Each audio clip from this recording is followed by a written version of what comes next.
বহরমপুর বিধানসভা কেন্দ্রের তৃণমূল কংগ্রেস মনোনীত প্রার্থী নারুগোপাল মুখার্জি আজ সকাল সকাল ৫ নম্বর ওয়ার্ডের খাগড়া সয়দাবাদ এলাকায় রাধামাধব মন্দিরে পুজো দিয়ে প্রচার শুরু করলেন। এই এলাকার একাধিক সাধারণ মানুষের বাড়ি বাড়ি গিয়ে করলেন ভোট প্রচার, শুনলেন তাদের কথা। সয়দাবাদ এলাকার সাধারণ মানুষের ভালোবাসা ও আশীর্বাদে রীতিমতো প্রচারে ঝড় তুললেন তিনি। শেষে আত্মবিশ্বাসের সাথে তৃণমূল কংগ্রেস মনোনীত প্রার্থী জানান, মানুষের আশীর্বাদ ও ভালোবাসায় এবারে তার জয় একদম নিশ্চিত। পাড়ায় প্রতিবেশীদের এটা সেকেন্ড পার্ট। আজকে কোথায় বেড়াবেন? আজকে আমি ৫ নম্বর ওয়ার্ডে আগেও একবার এসেছিলাম, কয়েকটা গলি বাকি আছে, কয়েকটা বুথ, সেগুলো যাবো। এখানে আমাদের পুরো টিম আছে, প্রাক্তন কাউন্সিলর ভগত আছে, ওয়ার্ড সভাপতি মিষ্টু আছে, আমাদের বন্ধু এবং প্রাক্তন আমাদের কন্টেস্টিং ক্যান্ডিডেট বুলেট আছে, তারপর আমাদের সঞ্জিতা আছে, রাজু ঘোষাল আছে, আরও অনেকে সবাই আছে, আমাদের মানটিয়া যুব সভাপতি, আমাদের বুলোদা আছে, সবাই আমরা পুরো টিম করে কাজ করি, সবাই এখানে রয়েছে। এই পর্যন্ত কত পার্সেন্ট এলাকা কভার করা হয়েছে? এই এলাকায় না বহরমপুর টোটাল ৩০০টা বুথ রয়েছে ওটা অ্যাসেম্বলিতে। বহরমপুরে ১৫৪টা বুথ রয়েছে। বহরমপুরে আমার প্রায় ১২০টা বুথ কভার করা হয়ে গেছে, ৩৪টা বাকি আছে, সেটা আমি চেষ্টা করছি সেগুলো কভার করে দেওয়ার দুদিনের মধ্যে। এইগুলো ঘুরে কি বুঝতে পারলেন?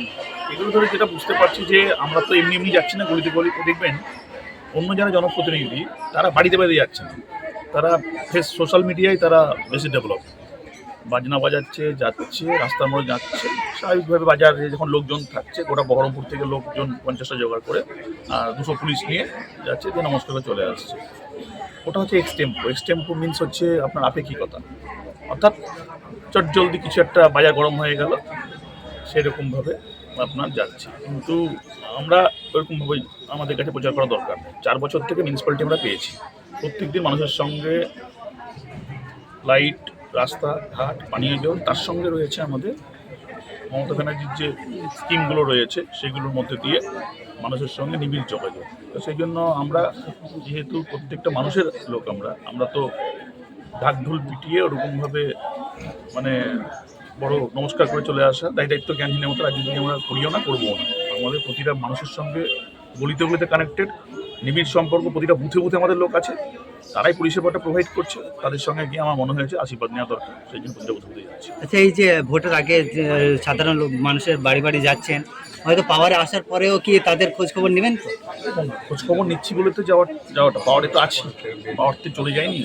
অনেকের পাওয়ার তারা চলে গেছে, তারা পাওয়ার শেষে দাঁড়িয়েছে।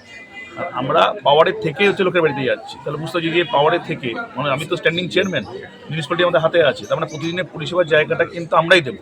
তার সত্ত্বেও লোকের কাছে যাচ্ছি, কেন এই কারণে যাচ্ছি যে আমরা পরিষেবার মধ্যে দিয়ে মানুষের সঙ্গে কমিটেড হয়েছে, অর্থাৎ ওইসব মাদক লিগের মধ্যে দিয়ে, লেখার কথা বলার মধ্যে দিয়ে, ওই বড় বড় কথা বলার মধ্যে দিয়ে নিজের আলাদা কোনো আইডেন্টিটি তৈরি করে কোনো লাভ নেই। মানুষ কাজছে, কাজের জন্য মানুষের কাছে যাচ্ছি।